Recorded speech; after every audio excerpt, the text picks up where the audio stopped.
Halo, apa kabar seluruh orang tua di seluruh Indonesia? Senang sekali bisa bertemu kembali dengan saya, Wira, dan kali ini saya juga merasa sangat senang karena akan berbincang santai dengan Mbak Mari Agnes Maria Sumargi. Jadi Mbak Agnes Maria Sumargi ini merupakan seorang dosen tetap di Fakultas Psikologi Universitas Katolik Widya Mandala Surabaya. Beliau juga berpraktik sebagai seorang psikolog anak di Pusat Pelayanan Psikologi Universitas Katolik Widya Mandala Surabaya.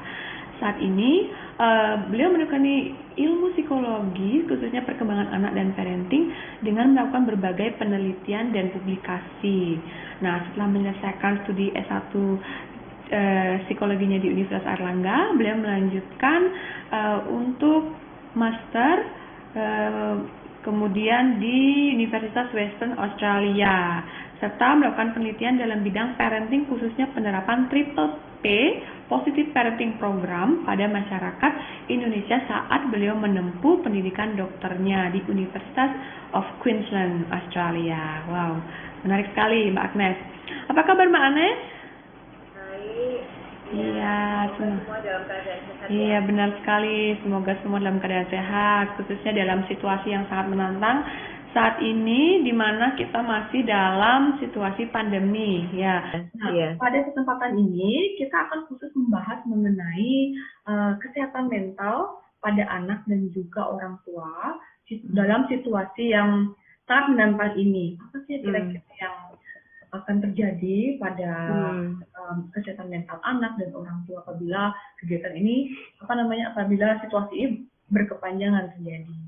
Nah, seperti itu ya Mbak Agnes, mudah-mudahan nanti sharing kita bisa mendapatkan inspirasi atau ada hal-hal yang banyak kita pelajari nantinya dan berguna bagi kita semua.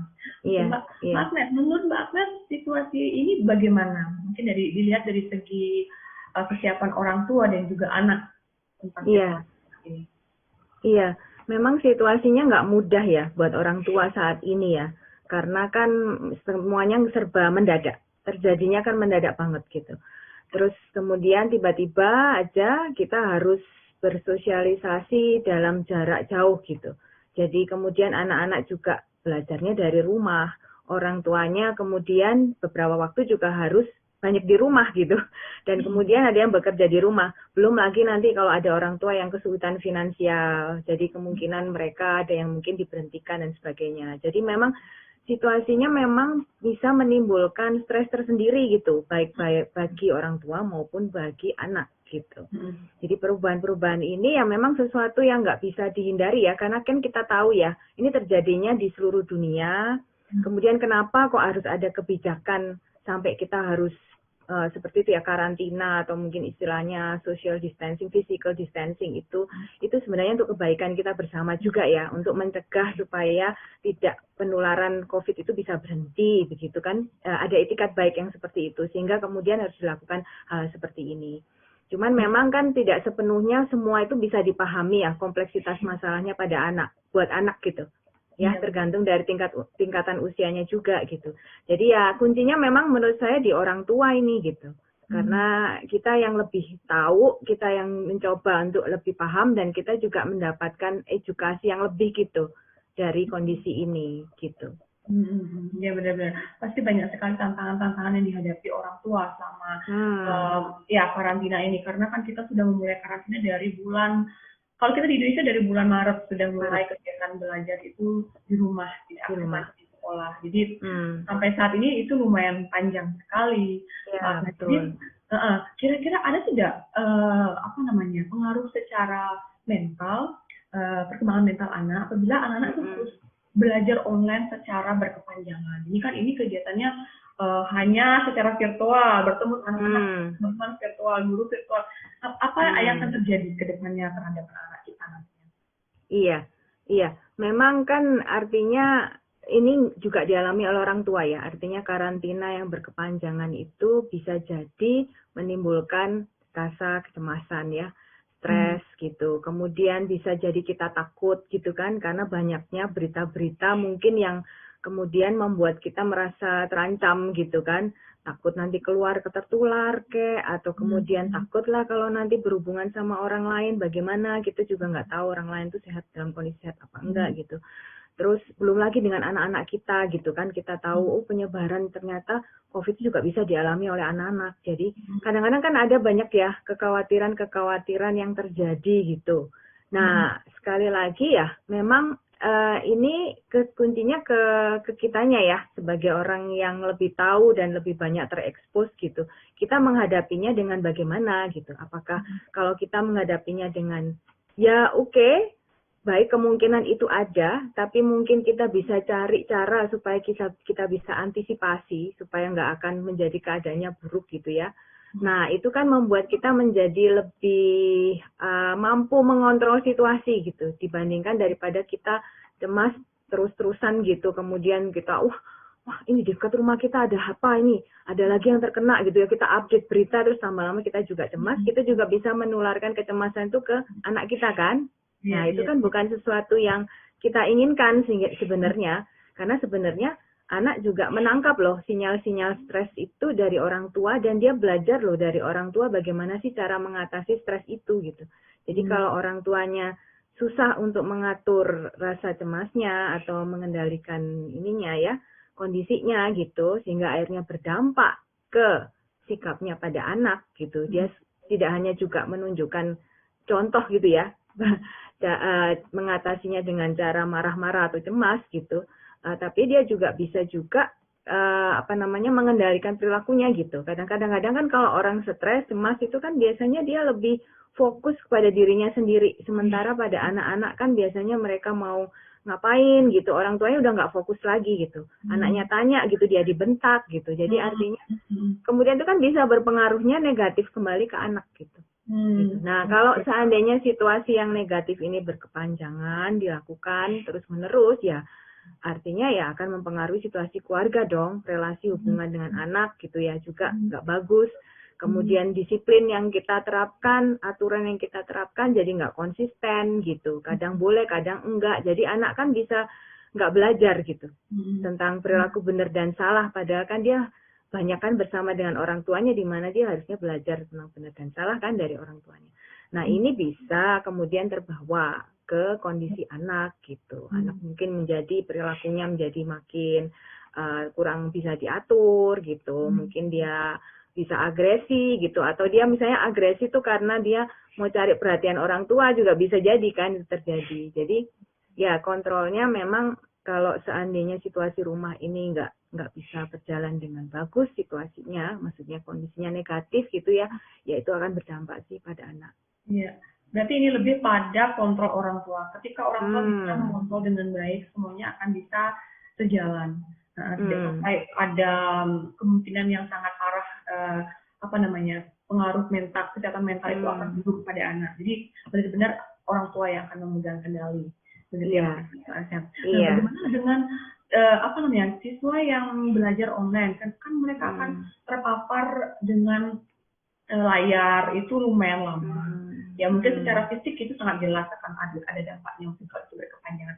Bagaimana dengan mental sendiri? Maksudnya mungkin kan posisinya akan diam terus.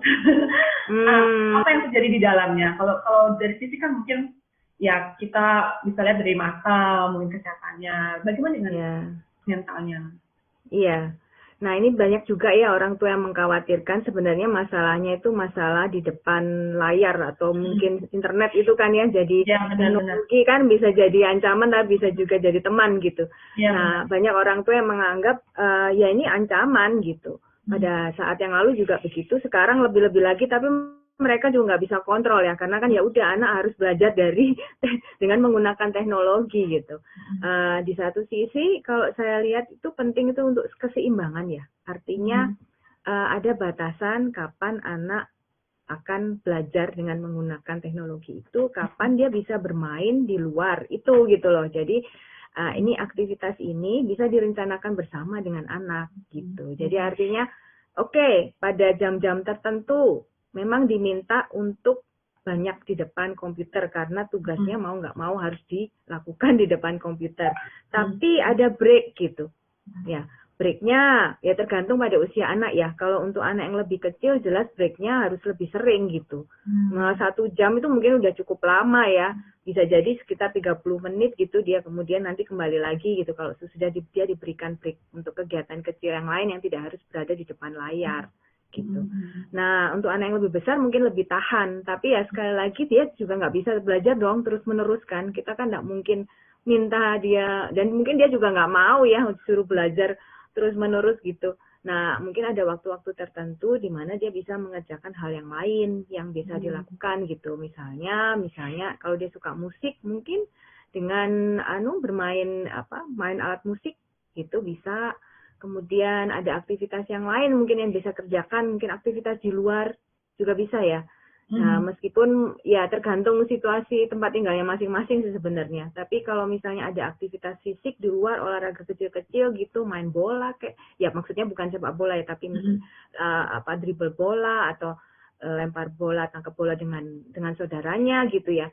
Nah, itu juga bisa dilakukan gitu. Atau sepeda ya, bersepeda di dalam situasi yang aman ya, maksudnya nggak sampai di kerumunan yang banyak, tergantung rumahnya sendiri-sendiri sih sebenarnya. Tapi ya berusaha kreatif gitu ya istilahnya, mungkin dengan diskusi dengan anak ya.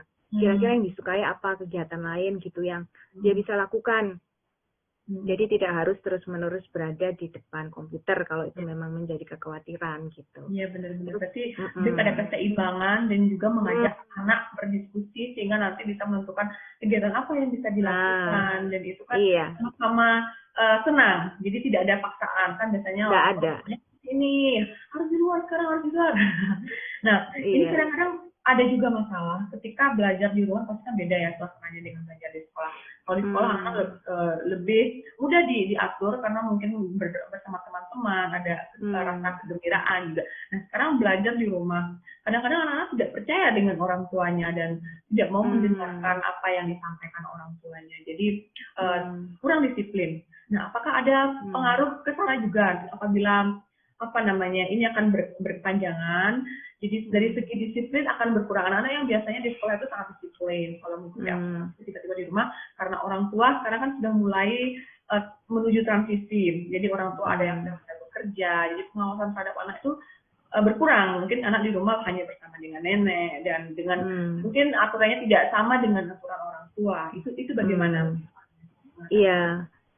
Iya, konsistensi itu memang penting ya untuk membuat satu aturan tertentu gitu untuk anak. Jadi itu yang juga harus diskusikan.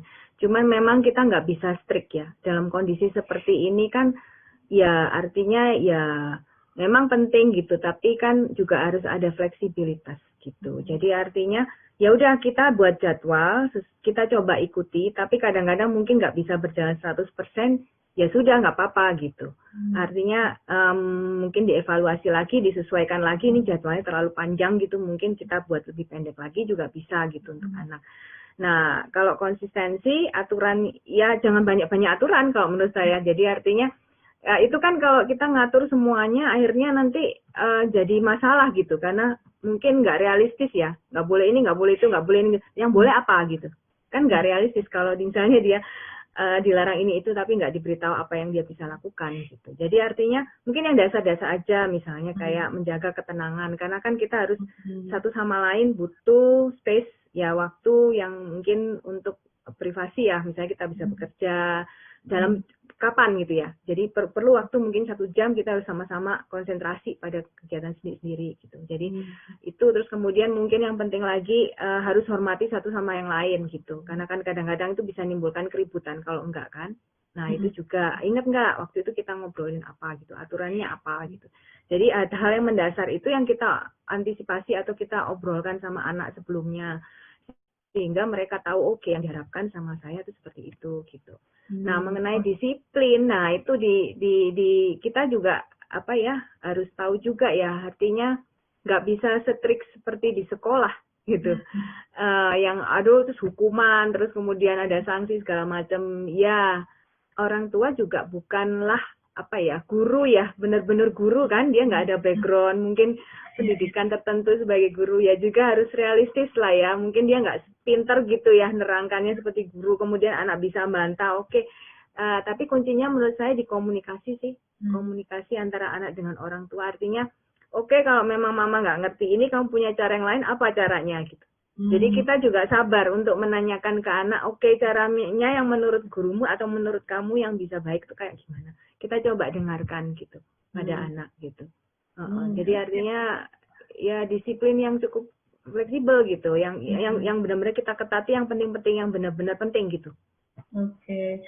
Jadi lebih pada fleksibilitas ya, karena kita nggak bisa samakan 100% apa yang biasa dilakukan di sekolah diterapkan semuanya di rumah, itu sangat susah. Jadi tetap libatkan anak, berkomunikasi dengan anak. Jadi kita buat aturan yang mendasar saja dan kita terapkan, dan harus konsisten maksudnya dengan nenek mungkin yang di rumah sama kakek sama orang tua bekerja, seperti itu Mbak ya. Jadi kalau tadi sudah menyebutkan tentang berita yang gampang sekali kita dapatkan di media ya, dan anak-anak juga belajar online, jadi mereka juga sangat mudah mengakses berita.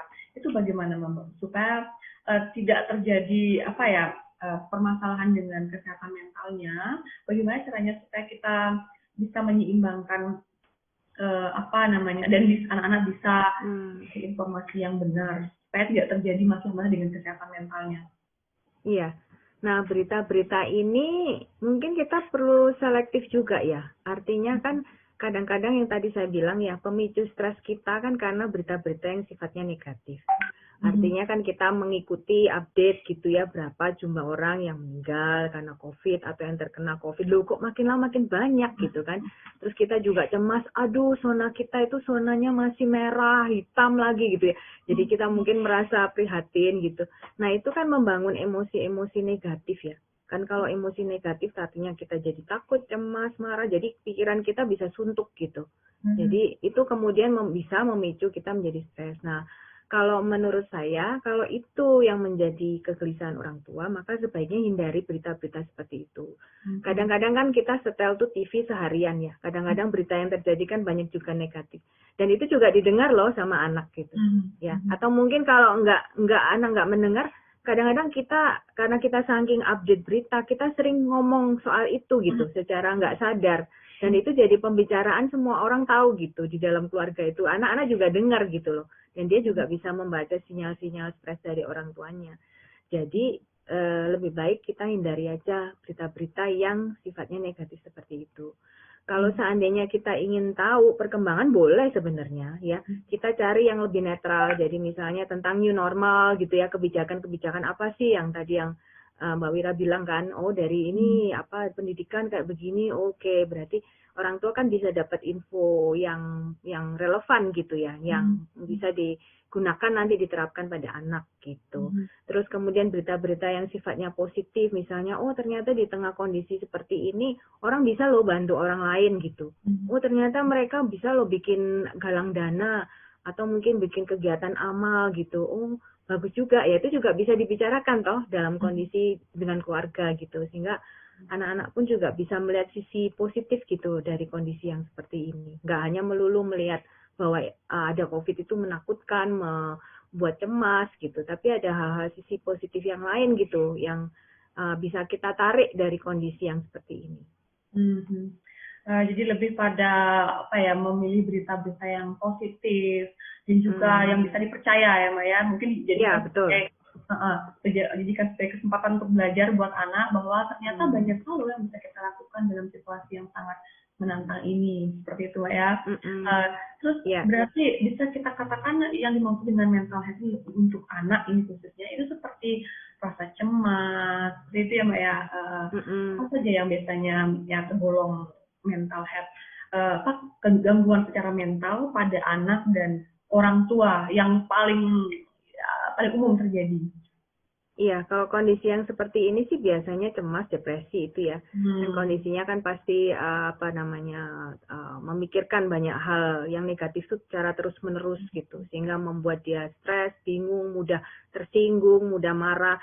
Bisa juga kemudian keluarnya ke agresi ya, artinya kemudian melemparkan pada orang lain kemarahannya gitu, atau tiba-tiba bersikap kasar pada orang lain gitu. Nah, kan anak-anak itu, terus khususnya anak-anak ya, nggak semua itu kondisi cemasnya itu bisa tersampaikan lewat kata-kata. Kadang-kadang kan bisa aja juga secara nggak sadar ya, apalagi anak yang kecil yang nggak bisa menyampaikan rasa cemasnya. Jadi tiba-tiba dia mengalami kemunduran. Jadi misalnya tadinya nggak ngompol, tiba-tiba dia ngompol. Tadinya dia tidurnya nyenyak gitu, ternyata dia cukup sering gitu mimpi gitu buruk gitu. Nah itu berarti ada sesuatu yang terjadi gitu, yang dia cemaskan gitu, entah apa. Nah itu kadang-kadang perlu digali lebih jauh sih, lebih dalam lagi gitu. Apa sih yang sebenarnya yang terjadi gitu? Apakah mungkin karena dia tiba-tiba misalnya khawatir, nanti nenek saya meninggal atau apa karena COVID misalnya gitu ya, bisa jadi kan ada ketakutan seperti itu, atau mungkin nanti teman-teman saya udah lupa sama saya gitu karena saking lamanya nggak ketemu gitu, bisa jadi gitu. Nah seperti itu ya, kita coba jajaki lagi supaya pemikiran-pemikiran anak yang mungkin nggak realistis gitu ya, pelan-pelan itu bisa kita netralkan gitu. Oke. Berarti bisa dibilang kita harus mengetahui kebiasaan-kebiasaan anak sebelum pandemi ini, terus kita lihat ada perubahan apa sih pada anak kita. Nah, ketika kita melihat perubahan tersebut, kita harus cari tahu lebih dalam apakah ini benar karena pengaruh si pandemi atau apa. Nah, ketika kita mengetahui, kira-kira apa yang harus kita lakukan sebagai orang tua untuk ya mengembalikan anak, membuat dia seperti situasi semula. Kira-kira bagaimana, Mbak? Ya, yang pertama kita harus ya dengarkan dulu, yang pasti dengerin dulu. Artinya ketika dia misalnya bisa cerita nih tentang rasa cemasnya atau apa bosennya gitu ya. Oke, kita coba dengarkan, terus kita artinya kita beri perhatian ya. Kita beri perhatian, terus kemudian kita yakin oke, punya perasaan seperti itu nggak apa-apa. Maksudnya itu wajar ya. Kita nggak boleh denial, artinya kita bilang, kamu jangan merasa seperti itu dong, kamu tuh keliru. Nah, itu kan seolah-olah dia nggak dipahami ya. Jadi kita harus berusaha memahami sudut pandangnya dia. Nah, nanti lama-lama ya tergantung dari apa yang dia cemaskan ya, apa yang menjadi kekhawatirannya itu apa gitu. Misalnya, oke, khawatir kalau orang tua, nenek nggak bisa bicara lagi sama nenek karena situasi seperti ini. Loh, nenek masih baik-baik saja gitu misalnya ya.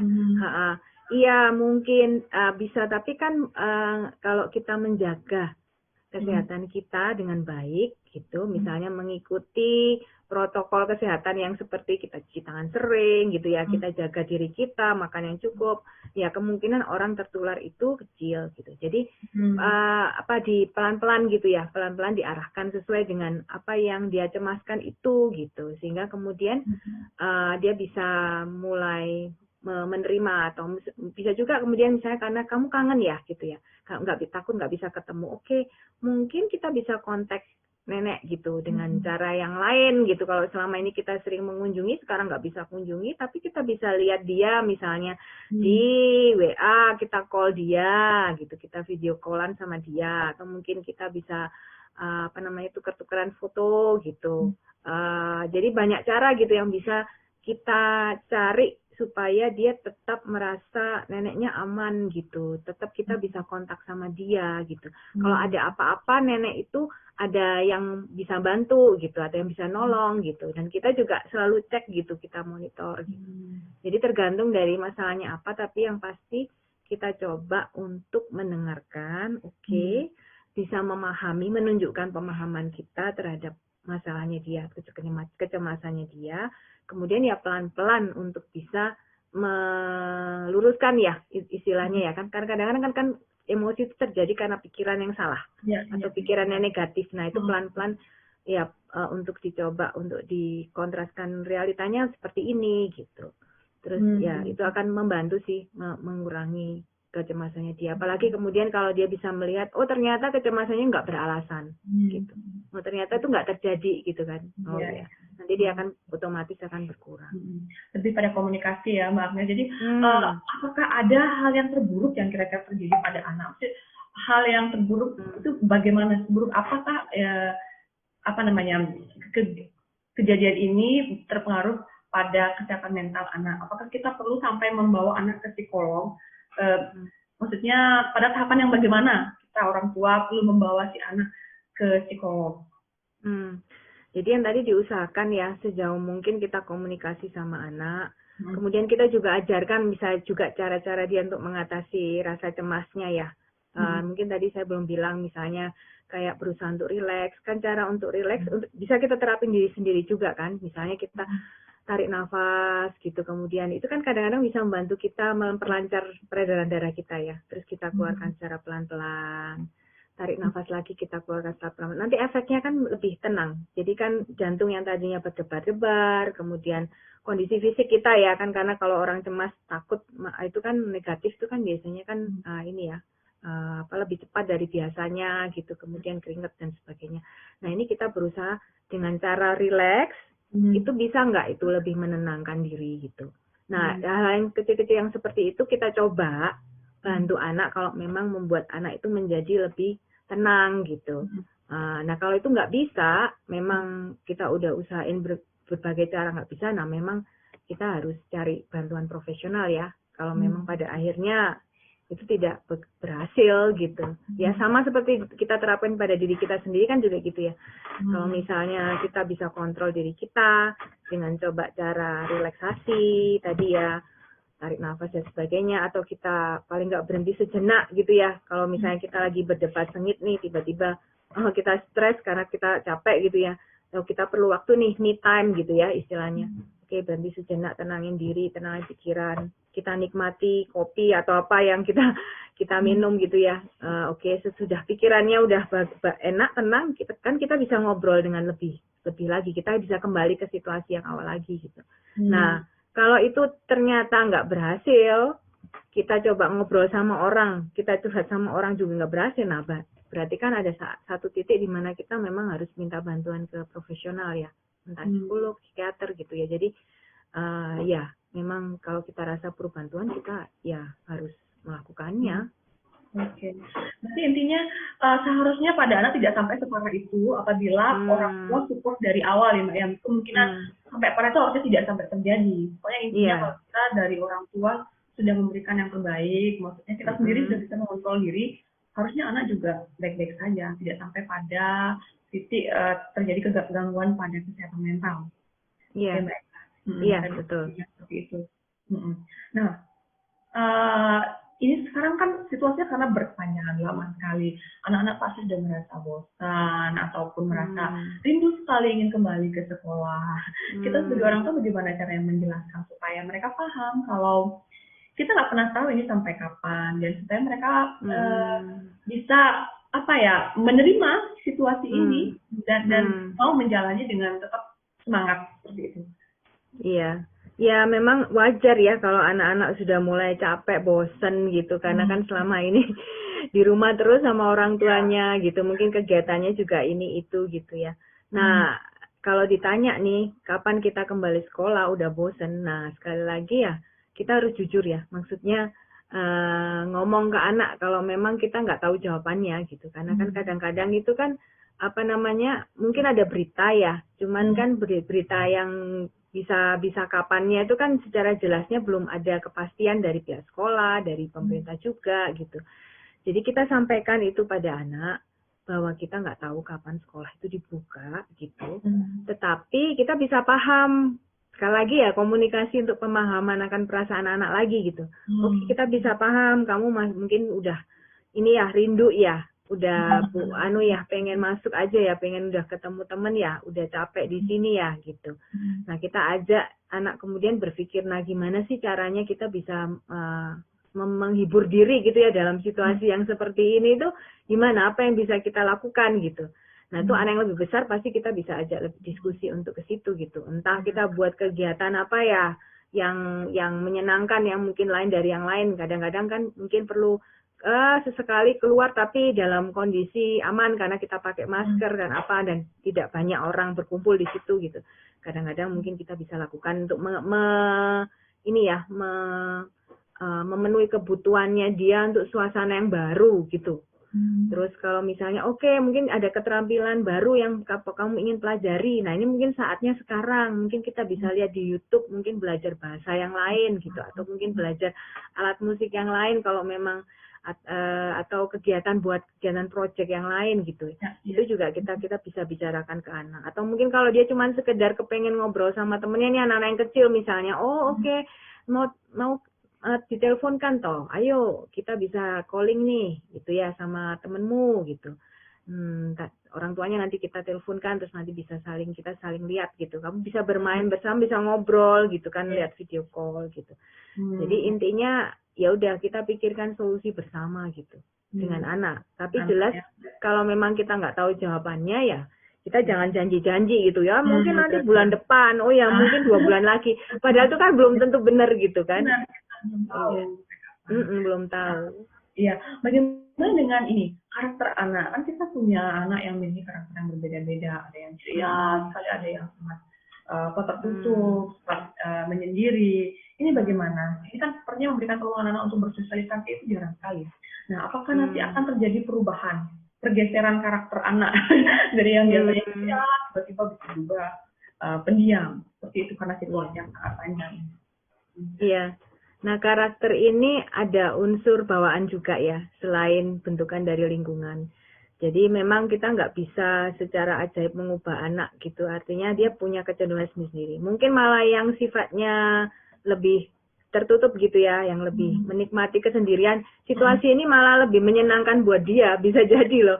Karena kan dia bisa melakukan banyak hal, nggak digangguin sama temennya gitu kan. Nah, mungkin dia malah menikmati. Tapi ada anak-anak lain yang memang sifatnya nggak supel, ceria, udah butuh orang lain gitu ya. Jadi dia mungkin nggak betah gitu kalau nggak ngomong sama orang. Kalau semua orang di rumah udah diajak ngomong lah, ini kan ada orang baru, siapa lagi yang bisa diajak ngomong? Dia kan cari-cari terus gitu. Nah, maksud saya itu netral. Maksudnya itu kan kuat dengan sendirinya gitu. Dan itu perlu ada penyaluran. Nah, memang situasi ini membatasi sih. Dalam arti kan kita kadang-kadang nggak bisa langsung ketemu sama orangnya ya, karena kan kita dianjurkan lebih sering di rumah gitu. Sehingga ya udah penyalurannya memang lebih banyak ke online ya. Jadi yang sifatnya menggunakan teknologi itu, entah telepon, entah lewat sosial media, entah lewat WA, entah lewat video conference call. Jadi memang hal itu, tapi artinya sosialnya dia tetap kita salurkan gitu. Kita kembangkan sesuai dengan masing-masing karakter anak gitu. Kalau misalnya yang satunya itu lebih suka diem menyendiri, mungkin kegiatan-kegiatan sendiri ya, tapi artinya ya udah kita berikan itu fasilitasnya. Kalau anak yang satunya itu lebih ingin membutuhkan teman, ya udah kita coba untuk kontekan dengan temannya. Kita coba untuk lingkan dengan keluarga besar yang lain, mungkin dia butuh untuk bicara sama pamannya, bibinya atau siapapun yang biasa diajak cerita sama dia gitu. Jadi ya kita salurkan sendiri-sendiri gitu. Sebenarnya kan kekhawatiran orang tua kan kesosialisasi ya kayaknya ya. Iya benar. Nah itu kan ini kan ibaratnya sama aja kekhawatiran para orang tua pada anak-anak yang mengalami itu ya di homeschooling itu loh. Ya kan ada kan dari dulu kan anak-anak tua, oh gimana nanti tuh sosialnya dia, apa nanti dia nggak bisa bergaul sama orang lain. Tapi kan ternyata kenyataannya juga enggak gitu, karena anak mungkin bisa ikut terlibat pada kegiatan klub yang lain, jadi ada saluran sosial yang bisa dia lakukan gitu, nggak harus bertemu dengan teman-teman satu kelas gitu. Nah itu dia. Nah dalam kondisi yang seperti ini toh ya kita tahu ya anak tetap kontak sama guru, tetap kontak sama teman-teman yang walaupun secara nggak langsung, walaupun secara online. Jadi artinya kebutuhan sosialnya dia tuh terpenuhi gitu, walaupun dengan cara yang berbeda, cara yang lebih berbeda dari biasanya gitu. Dan kita juga tahu kan kondisinya pasti tidak akan terus-menerus seperti ini. Artinya pelan-pelan sudah mulai ada lah ya. Dari kita sendiri kita udah tahu kan, oke, pemerintah sudah melakukan beberapa hal yang sifatnya transisi nanti ke arah new normal gitu. Berarti ada pelan-pelan nanti akan dibuka, tapi dengan konsekuensi yang bertahap gitu. Artinya nggak langsung semua masuk, mungkin ada batasan jumlah siswanya dan sebagainya. Jadi pasti nanti ada perubahan pelan-pelan di mana anak akan kembali sosialisasi kok gitu. Sosialisasi dengan teman-temannya lagi gitu. Berarti intinya tidak ada kemungkinan mereka akan berubah secara drastis ya, Mbak ya. Mungkin saat ini yang biasanya ceria lebih berkurang sedikit, tapi ketika kembali bertemu dengan teman-temannya akan kembali lagi seperti karakter sebelumnya. Seperti Iya. itu ya, selama kita dalam situasi ini, karantina di rumah ini, orang tua tetap berusaha menyalurkan. Kalau sudah tahu anaknya sangat suka bersosialisasi, kita cari cara-cara supaya anak tetap bisa berkomunikasi dengan temannya lewat bisnisnya melalui virtual. Seperti itu Mbak ya. Iya, betul. Karena kadang sekarang sebagai orang tua kita pasti kalau sebelumnya ya bekerja dari rumah itu ada kecenderungan kita tidak bisa mengontrol emosi, kita gampang marah karena kita harus berpikir banyak hal, harus dari memikirkan pekerjaan, kadang-kadang harus membantu anak yang belajar dari rumah, tanggung jawab sebagai seorang istri itu bersamaan. Nah itu pasti kan ada masa-masa ketika anak dan orang tua itu ada terjadi konflik begitu. Nah bagaimana caranya supaya konflik ini tidak sering terjadi, dan apabila terjadi apa yang harus kita lakukan supaya kembali lagi seperti semula? Ya. Satu hal ya, konflik itu sebenarnya nggak murni negatif sih. Artinya kan artinya ada perbedaan pendapat ya, perbedaan pandangan. Dan sebenarnya kalau itu perbedaan itu istilahnya itu endingnya hasil akhirnya itu ada solusi gitu. Ya ada negosiasi misalnya ya, nggak harus win-lose condition gitu, tapi bisa win-win condition gitu. Itu kan malah positif, ada pembelajaran buat kita ya yang mengalami konflik gitu. Jadi yang di satu sisi penyelesaiannya ini yang penting gitu. Nah, selama ini memang betul beban di rumah itu berat gitu ya buat orang tua maupun buat anak gitu. Karena kita kan jadi lebih sering bertemu dan sebagainya. Nah, ketika kita yang satu itu menuntut A, yang lain nggak mau gitu, itu kan biasanya yang terjadi sering satu memaksakan kehendak gitu. Ya. Atau ya kamu harus ikut gitu aturan orang tua gitu. Nah, itu yang kemudian menimbulkan istilahnya win-lose situation itu kan seperti itu gitu. Karena kan satu akhirnya solusinya nggak ada gitu. Malah kemudian misalnya orang tua malah ketika anaknya nggak mau dianggap membangkang, malah makin keras gitu, memberikan sanksi gitu, atau malah membentak gitu, atau malah melarang gitu ya. Nah, anaknya kemudian bisa aja melawan lagi. Akhirnya kemudian terjadi adalah konflik, istilahnya konfliknya meningkat gitu kan, pertengkarannya menjadi lebih hebat gitu. Nah itu kan nggak bagus, kan artinya kan akhirnya negatif gitu, karena nanti hasilnya adalah saling menyakiti, saling melukai satu sama lain gitu. Kita mudah menjadi terpancing ke sana gitu, jadi konfliknya nggak solutif lagi gitu. Nah dalam kondisi yang seperti ini sih memang sekali lagi yang namanya ketenangan itu yang dibutuhkan ya. Artinya oke lah kita stres, kita ini, tapi kan kita berusaha juga untuk bersikap tadi tuh ya, menenangkan diri kita. Artinya mendeteksi kalau ada pikiran-pikiran negatif gitu yang di dalam diri kita, itu kita kurangi sehingga emosi kita itu nggak mudah jadi negatif juga gitu. Jadi kalau misalnya anak sepertinya menolak nih gitu ya, maka kita harus refleksi juga gitu, sebentar. Dia bukannya sengaja loh, gitu kan? Kadang-kadang kita kan kadang marahnya karena kita merasa ini sengaja, ini mau nantang ini gitu. Tapi kan kita coba, oke, kalau seperti ini kita malah mudah marah gitu. Oke, sebentar. Ini kenapa ya? Kok dia nggak mau gitu? Jangan-jangan apa mungkin dia nggak ngerti ya instruksinya? Atau jangan-jangan dia menghindar ya gitu. Tadi disuruh sesuatu gitu, disuruh kerjain gitu tugasnya nggak mau. Kenapa ya? Apa mungkin ada yang salah gitu dengan tugasnya gitu. Nah, kita refleksinya gitu. Jadi kalau kita udah tahu, oh ternyata kita selidiki gitu ya. Oh masalahnya itu bukan karena anaknya mau melawan atau sengaja gitu, tapi mungkin ada hal lain gitu di balik itu. Nah, ini kan pasti akan emosi kita juga ikut meredam, dan anak juga lebih meredam lagi gitu. Artinya mungkin bisa diajak komunikasi lagi gitu. Sehingga akhirnya konfliknya nggak jadi negatif kan. Artinya ada solusi gitu di sana. Mungkin dia, oh kamu kalau ngomongnya baik-baik ke mama gitu, maka mama akan lebih tanggapi. Jadi ada kemudian ternyata ada pembelajaran gitu ternyata dari konflik yang dialami gitu. Oh ternyata kalau misalnya aku menolak, terus suara aku keras gitu, aku nggak mau gitu, membentak gitu, ternyata itu malah bikin orang itu marah, terpancing gitu.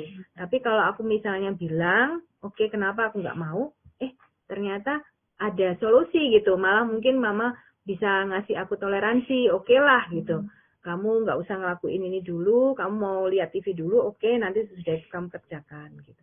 Nah, itu kan ada penyelesaian yang baik di akhir gitu loh. Kalau misalnya masing-masing pihak merasa tenang dulu gitu dan reflektif dulu gitu, kembali berpikir ada apa sih gitu, ini apa, nggak langsung buru-buru mengambil keputusan, wah ini pasti anak ini nggak bisa diatur nih, harus tahu nih orang tuanya gitu ya, baru dikerasin baru bisa gitu. Nah itu kan malah mungkin mengajarkan ke anak bahwa cara untuk menangani konflik itu adalah dengan marah gitu. Nah itu malah kemudian dia nerapin ke orang lain kan. Iya, biasanya seperti itu ya. Berarti intinya kita harus bisa merefleksi diri dulu, ada apa ini, cari tahu kenapa seperti kita bertanya kenapanya dulu, baru pelan-pelan kita bisa mencari solusi bersama dan komunikasi ya, saya itu intinya. Iya. Terus kemudian ada tidak hal-hal atau kegiatan-kegiatan yang bisa kita lakukan supaya kita terhindar dari gangguan mental, sehat juga di rumah. Jadi bisa dibilang sehat luar dalam, baik orang tua dan anak. Mungkin kegiatan yang bisa dilakukan bersama atau mungkin anak sendiri, orang tua sendiri. Kira-kira kegiatan-kegiatan simpel apa yang bisa kita lakukan setiap hari petak bugar di luar dalam? Nah, ya. Untuk kesehatan mental itu memang kita perlu jaga juga kesehatan fisik yang pertama ya. Jadi artinya kalau kita itu kan ada ya istilahnya mensana in corpore sano. Jadi artinya kalau tubuh kita sehat maka pikiran kita jadi lebih oke gitu kan, jiwa kita jadi lebih kuat gitu.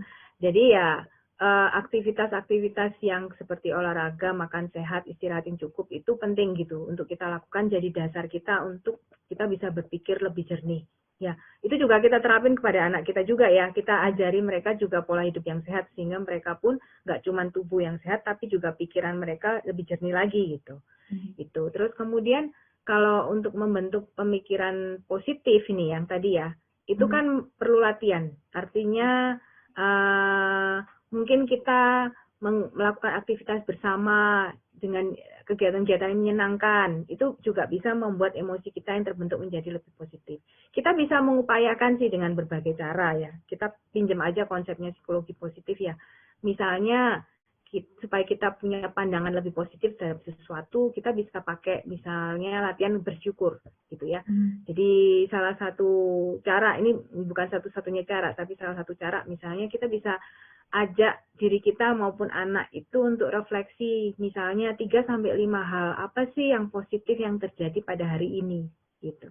Itu bisa kita lakukan gitu. Entah kita tulis, ya entah kita omongkan, kita obrolkan dengan anak, entah kita tulis kemudian kita masukkan dalam toples gitu ya, sehingga ternyata banyak hal-hal baik loh yang terjadi dalam setiap hari yang setiap kita catat gitu, kita masukin, ternyata banyak juga. Jadi hal yang seperti itu kan membuat kita berpikir ternyata hal kecil aja gitu, ternyata aku dapat sesuatu gitu ya dari berita baik gitu ya hari ini gitu. Nah itu aja udah membuat aku merasa lebih baik kondisinya, lebih bisa melihat hal positif gitu loh pada hari ini. Ternyata cuaca hari ini nggak hujan gitu kan, seneng bisa keluar, bisa lihat matahari, bisa berjemur gitu. Itu kan sesuatu hal kecil ya, yang mungkin membuat kita merasa ternyata nggak selamanya dalam situasi ini itu negatif gitu. Karena ada hal yang positif yang terjadi. Ternyata aku bisa ngobrol sama anakku karena lebih intens lagi gitu. Kalau sebelumnya cuman sekedar gimana sudah makan, ternyata ini cukup lama gitu ini sama anak yang remaja misalnya. Ternyata dia juga cerita ke aku banyak gitu tentang temennya, tentang kondisinya. Itu kan juga suatu hal yang bisa kita syukuri gitu. Jadi kita ajak untuk berpikir apa sih kita cari gitu ya. Karena kan kalau nggak dicari kadang-kadang ya dalam situasi seperti ini kita dapetnya yang negatif-negatif gitu loh. Gitu. Kita nggak ingat yang positif. Tapi kalau misalnya lupa apa sih yang baik hari ini, apa sih yang menyenangkan hari ini, apa sih yang kita patut syukuri hari ini gitu. Ternyata banyak loh gitu. tadinya mungkin susah keluarnya karena kita lebih mikir yang negatif ya, tapi begitu kita udah terlatih kan lebih banyak gitu yang keluar. Kita dapatkan ternyata ya. Ternyata dapat gitu. Mereka ide yang menulis terus dimasukkan ke dalam toples itu anak-anak pasti suka. Ketika nanti sama dengan kita menabung kan, kita masukkan uang dan dibuka, wah ternyata apalagi itu ada tulisan-tulisan dibaca, wah ternyata kita banyak sekali hal yang bisa kita syukuri seperti itu ya. Itu menarik sekali, makanya bisa dicoba itu. Iya. Kita kan ini benar ya, tadi nggak mungkin kita juga berharap ini pasti akan berubah, mesti ada transisi menuju normal dan pada saatnya kembali ke normal. Nah, bagaimana kita sebagai orang tua untuk menyiapkan anak-anak kita menuju ke situasi normal, transisi ini dari yang sekarang mungkin masih karantina, nanti suatu saat ke transisi secara fisik dan mentalnya juga. Iya. Nah, ini dia. Kalau misalnya kita mau yang lebih pasti nih ya, memang kita mesti harus nunggu sampai ada kejelasan informasi apa ya, seperti apa sih transisinya, baru kemudian kita bisa ceritakan pada anak gitu. Tapi kalau misalnya yang umum-umum aja ya, kan kita tahu ya, pasti akan ada protokol kesehatan ya. Artinya kita aja udah dihimbau berkali-kali cuci tangan gitu ya. Dan cuci tangannya itu berapa detik gitu ya, yang harus bersih luar dalam itu ya. Mungkin guru juga udah mengajarkan ke anak. Nah, sekarang tinggal dipraktekkan aja. Karena kan ada kemungkinan ketika mereka kembali ke sekolah, mereka juga harus melakukan hal itu gitu. Nah, berarti kan kita bisa mulai nih membiasakan rutinitas gitu ya buat anak untuk membersihkan tangan dengan cara yang benar dan mungkin secara teratur, terus tidak menyentuh hidung ketika menyentuh hidung atau apa, dia kan harus cuci tangan gitu. Jadi proses seperti itu juga bisa kita ingatkan gitu ya pada anak. Itu sebagai persiapan juga kan nanti kalau di sekolah juga seperti itu. Terus kayak misalnya pakai masker gitu. Itu kan sebagai suatu keharusan ya. Ya itu bisa juga kita ingatkan lagi ke anak, apalagi kalau kita bawa dia keluar atau kita sendiri keluar, kita juga membekali diri dengan masker itu.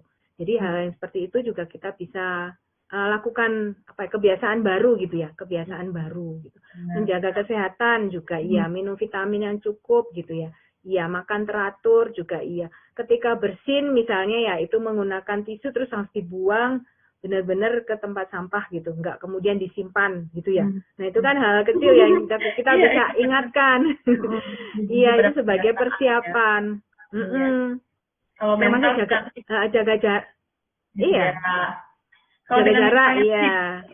Kalau mentalnya sendiri, Mbak, bagaimana cara menyiapkan si anak? Aduh, saya takut dia akan ketemu teman. Mungkin ada nggak seperti itu? Iya, masalah dengan teman itu ya. Nah, ini tadi, sekali lagi kuncinya ya memang ke komunikasi ya. Maksudnya itu kan, ya artinya apa sih yang dicemasin dari dia? Oke, nanti ketemu teman. Oke, selama kita bisa menjaga diri kita, tadi melakukan protokol kesehatan itu, selama kita coba untuk jaga jarak ya maksudnya ya artinya nggak terlalu dekat-dekat seperti dulu lagi ya untuk saat ini maksudnya. Nah itu kita akan lebih aman gitu, lebih aman. Nah itu kan bisa kita omongkan juga ya kepada anak gitu, terutama nanti kemungkinan kan kalau ketika masuk sekolah mungkin bangkunya itu lowong-lowong kali ya. Nggak lagi dua anak didudukan dengan jarak yang dekat gitu, tapi mungkin ada jarak gitu kan. Berarti kan artinya kita bisa mulai mencontohkan gitu loh pada anak. Kita ngomong sama tetangga misalnya ya nggak bisa langsung dekat atau langsung peluk gitu, nggak bisa, agak beda mungkin situasinya ya. Kita mungkin cukup dari jauh nyapa, terus kita tetap ngobrol tapi tentu dengan jarak yang aman. Nah itu kan bisa kita contohkan juga kepada anak. Kita bisa bahas tadi mama ngomongnya segini jaraknya gitu. Ya diharapkan anak akan bisa nangkep itu gitu. Terus ya kemudian nanti ya harus kerja sama gurunya ya kalau benar-benar ini terjadi ya. Artinya kan ketika anak udah di sekolah kan berarti ada banyak aturan itu yang akan dijalankan oleh sekolah itu kan. Berarti kan untuk kerjasama biasanya kan guru juga atau sekolah ya nih informasi ke orang tua juga kan apa yang diharapkan pada anak. Nah ini orang tua kemudian menjembatani itu dan bicara itu kepada anak sebelumnya. Nah nanti di sekolahnya juga akan diterapkan hal sama oleh guru gitu.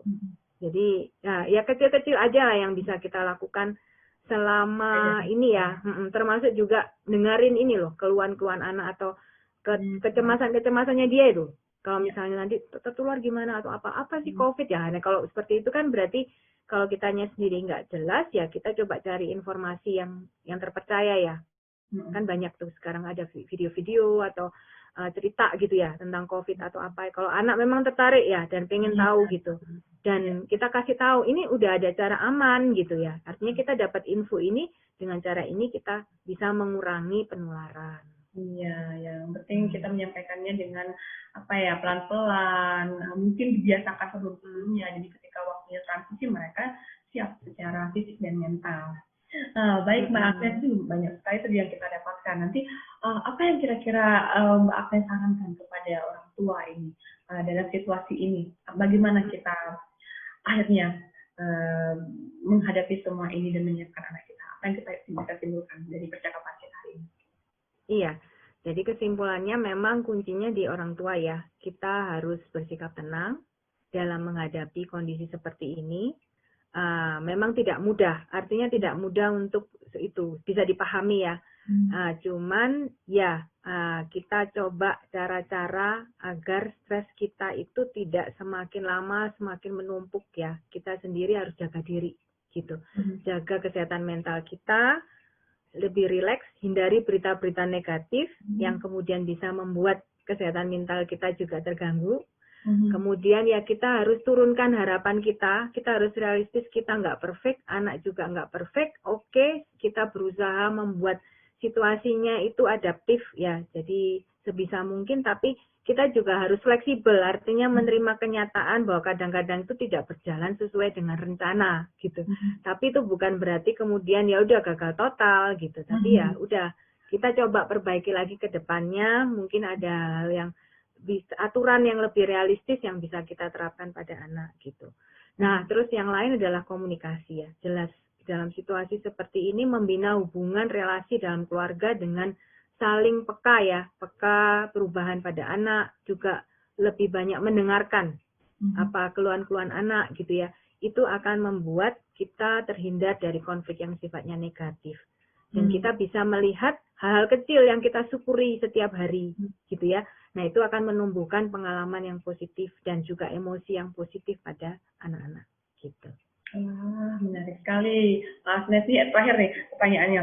Apa sih harapannya Mbak Agnes dari kejadian ini? Apa yang bisa ya kita dapatkan? Dan apa harapan Mbak Agnes sendiri? Ya, sama seperti mungkin harapan orang tua yang lain ya. Kita ingin pandemi ini pada akhirnya bisa kita lalui gitu.